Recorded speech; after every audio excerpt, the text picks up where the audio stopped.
BJP नेता किरीट सोमैया ने बड़ा दावा किया है कि केंद्रीय एजेंसियां जल्द ही महाराष्ट्र के मंत्री आदित्य ठाकरे के खिलाफ मनी लॉन्ड्रिंग मामले में जांच शुरू करेंगी। किरीट सोमैया ने दावा करते हुए कहा कि आदित्य ठाकरे के खिलाफ पर्याप्त सबूत हैं। अगर किरीट सोमैया का दावा ये सच साबित होता है तो आदित्य ठाकरे भी उस लिस्ट में शामिल हो जाएंगे जिसमें पूर्व गृह मंत्री अनिल देशमुख, कैबिनेट मंत्री नवाब मलिक समेत शिवसेना के कई नेता शामिल हैं। इतना ही नहीं, किरीट सोमैया ने उद्धव ठाकरे पर भी निशाना साधा और कहा कि बाला साहेब ठाकरे असली थे लेकिन उद्धव ठाकरे फर्जी हैं। उद्धव ठाकरे में हिम्मत नहीं है, मुख्यमंत्री जी में घोटालों का। परिवार ने जो मनी लॉन्ड्रिंग किया उसमें से किसी का उत्तर नहीं दे पाए। असली और नकली। कल मैं गोल देवल मंदिर गया था जो 1992-93 में दाऊद ने दंगों में बंद करवाया था। तब बाला साहेब ठाकरे जी ने वहां आरती शुरू करवाई थी। 30 साल के बाद में उद्धव ठाकरे जी ने यह हनुमान चालीसा के बाद विवाद के समय 2 दिन मंदिर का घंटानाद बंद करवाया। पुलिस घंटा उठा के लेके गई, हमने कल चालू करवाया। हिंदुत्व और सरकार का जो भ्रष्टाचार, 1.5 डजन मंत्री नेता या तो जेल पे, बेल पे, हॉस्पिटल में, उसका उत्तर जवाब उद्धव ठाकरे जी ने दिया। उनके खुद के परिवार, पत्नी का 19 बंगलों का घोटाला, आदित्य ठाकरे, तेजस ठाकरे की 7 करोड़ की मनी लॉन्ड्रिंग, साले का 6.5 करोड़ की प्रॉपर्टी जब्त होना और उद्धव ठाकरे परिवार के श्रीजी होम का 29 करोड़ 82 लाख का घोटाला। एक का भी उत्तर ठाकरे सरकार ने नहीं दिया। 1 महीने के अंदर हम ये हिसाब जनता के सामने रखेंगे। कल उन्होंने बहुत सारे आरोप किए। एक कहा कि ऐसा उद्धव ठाकरे ने एक भी आरोप नहीं किया, एक भी बात नहीं की उन्होंने। एक भी अरे अपने बीवी के 19 बंगलों के घोटाले का खुलासा नहीं किया।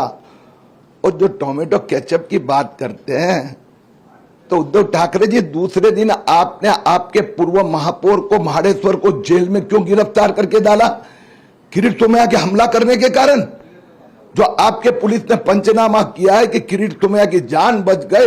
बड़ा पत्थर आया, शीशा टूटा, लेकिन पत्थर यहां से यहां चला गया, सर पे लगता तो जान खतरे में आ जाती। कांच लगी बारीक सी यहां पर, वो अगर आंख पे लगती तो आंख चली जाती। ये तो सीआईएसएफ कमांडो का भी स्टेटमेंट है। उद्धव ठाकरे में हिम्मत नहीं है और इसके लिए इश्यू डाइवर्ट करने के लिए, व्यंग करने का अट्टहास उन्होंने किया। तो वहीं दूसरी तरफ हनुमान चालीसा को लेकर महाराष्ट्र में विवाद थमने का नाम नहीं ले रहा है। सीएम उद्धव ठाकरे पर निशाना साधते हुए बीजेपी नेता तरुण चुग ने तीखा तंज कसा और कहा कि बाला साहब के विचारों को गिरवी रखकर उद्धव ठाकरे सीएम बन गए। और उन्होंने कहा कि हनुमान चालीसा पढ़ने के लिए हमें किसी लाइसेंस की जरूरत नहीं है। हिंदू हृदय सम्राट आदरणीय बाला साहब ठाकरे के विचारों को गिरवी रखकर, कर्ज रखकर मुख्यमंत्री का पद प्राप्त करने वाले उद्धव साहब देश की स्थिति पर चर्चा आपके मुंह से अच्छी नहीं लगती। राहुल भट्ट के कातिलों को भारतीय सुरक्षा बलों ने 30 घंटे में मार दिया।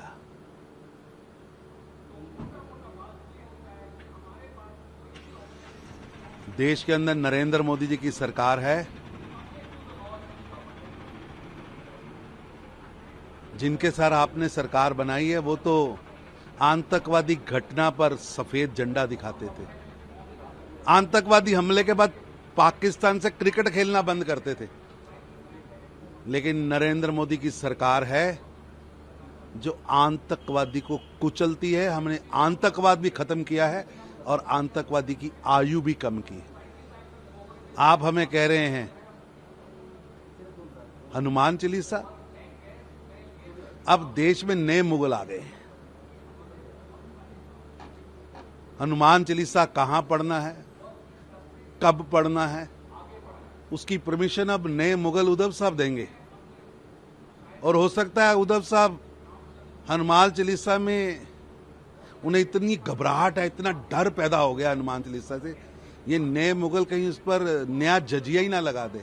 उद्धव साहब, हनुमान चालीसा पढ़ने के लिए आपके लाइसेंस की आवश्यकता नहीं, और भारत के करोड़ों नहीं, विश्व के करोड़ों लोगों को हनुमान चालीसा पढ़ने पर गर्व है। एक मुख्यमंत्री के मुंह से किसी धार्मिक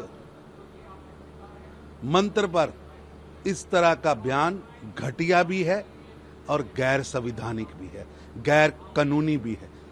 उद्धव ठाकरे जी को देश की जनता से, करोड़ों भारत के नागरिकों से, विश्व भर में बैठे करोड़ों भारतीयों से माफी मांगनी चाहिए, करोड़ों हिंदुओं से माफी मांगनी चाहिए।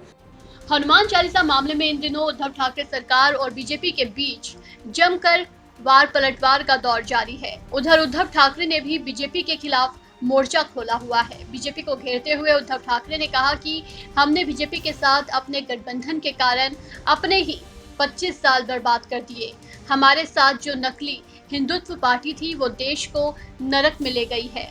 उद्धव ठाकरे ने कश्मीरी पंडित राहुल भट्ट की हत्या को लेकर बीजेपी पर चौतरफा हमला किया और कहा कि हमारा हिंदुत्व अब गद्दाधारी हो गया है, तो अब क्या जम्मू कश्मीर में हनुमान चालीसा पढ़ोगे। हनुमान चालीसा के जाप को लेकर उठे विवाद के बीच ठाकरे का गुस्सा सामने आया तो बीजेपी के नेता भी अब ताबड़तोड़ ठाकरे पर जमकर वार करते नजर आ रहे हैं। इस खबर में फिलहाल इतना ही। तमाम अपडेट्स के लिए बने रहिए वन इंडिया के साथ।